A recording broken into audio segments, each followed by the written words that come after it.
Hey guys. Alright, today I want to talk about deloads. Okay, what they are, do you need to use them? What's the reason for a deload? When do I schedule it? All that will I'll hopefully answer here.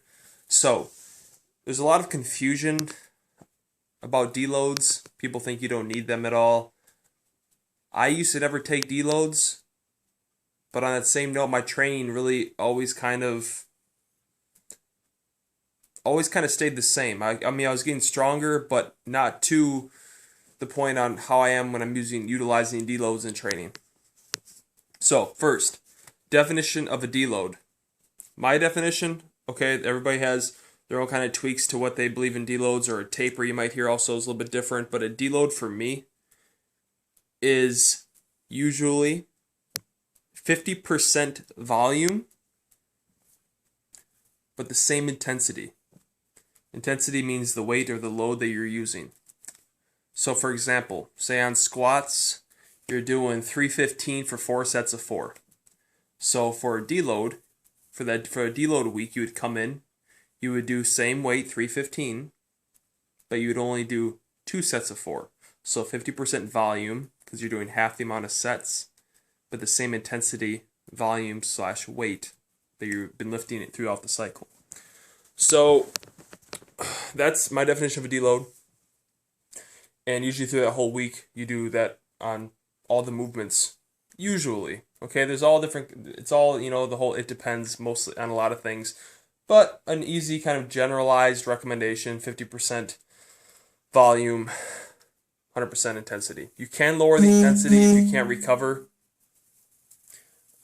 but that depends. That gets into a little bit more programming if people can't recover, leading into the next block of training. But anyways, okay. So how do you know if you need a deload? People go, I don't need deloads. That's for wimps. I don't need deloads. So my answer to that is you're not training hard enough then.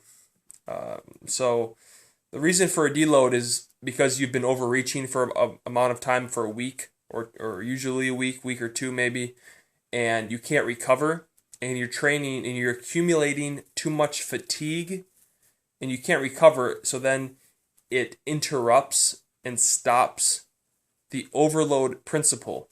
What the overload principle is, meaning progressive overload, meaning again, you're lifting heavier weights over amount of time. So if you have too much fatigue from the overreaching that you're doing and you cannot continue to lift heavier weights, you're not able to progressively overload your muscles just because you're having too much fatigue. Hopefully that makes sense. So having a deload helps adapt to that training stimulus so you can continue to progressively overload the muscle and get stronger. So how do I like to set it up? I like 4-week blocks usually. 3 weeks up, 3 weeks training up, and then 1 week down deload. It could be anywhere from every 4 to 6 weeks. I like 4 weeks for most people. You could do anywhere from 4 to 6. Just depends on how your program's set up. So how I like to do it is usually ramping up sets and progressively overloading where you can. So over amount of time, week 1 you start with a certain weight. Week 2 you can increase the weight if you can, but also increase the sets. I've mentioned this in a prior video, how to set up a program easily. Start with 2 sets, 3 sets, 4 sets, and then on the 4th week you take a deload. Also, the point of the deload, okay, the week following the deload, that is the point where you do want to increase the weights on most movements where you can. Maybe you won't be able to increase it on curls, but maybe on bigger movements like squats, deadlifts, bench, or overhead press, bent over rows. That's the time where you want to actually increase the weight because you just deloaded, you've adapted to the training stimulus from the prior block, so you want to progressively overload the muscles leading into the next block of training. All a block is just that 4 weeks, that 4 or 6 weeks is a block of training. So the point also to look at for knowing when you need a deload is something called maximum recoverable volume, MRV. This is something that I've learned a lot about through Mike Israetel over at Renaissance Periodization. Very smart guy. I'm sure a lot of you know who he is. I definitely recommend checking out his work. I think he's a professor over at Temple University. A very smart guy. So I've learned a lot about MRV and taking deloads correctly through him. So the one thing that people get wrong is they never train hard enough to take a deload.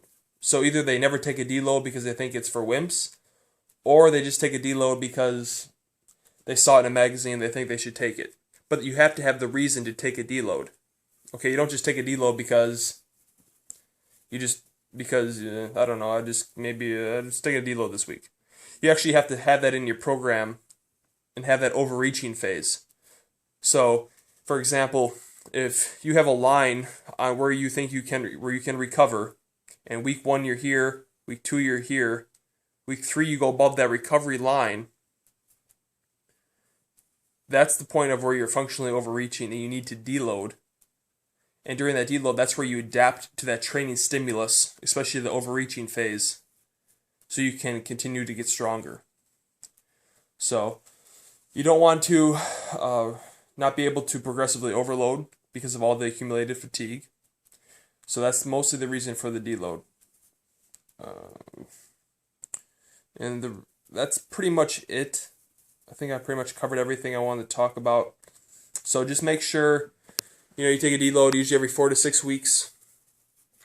Make sure you actually earn your deload. Okay, either through progressively overloading, or what I like to do is actually increase sets over the amount of that block, over amount of time. And then as soon as you start to either not be able to recover from your training, having a hard time hitting the same intensity. So you come in, usually you're able to hit 315 for squats for 4 sets of 4, and you're having a hard time doing 2 or 3 on that final week. I mean, that you're past overreaching, and you definitely should be taking a deload the following week. You don't want to start missing reps or sets. That's a point where the fatigue is too high, and you run a risk of injury as well. So be smart. It takes trial and error to know where your MRV is. So that's why also having a coach to help you is a good thing to have also. So that's it, guys. I do online coaching as well. Okay, if you have any questions, leave a comment in this video or message me on Facebook. Whatever. All right, guys. Have a good night.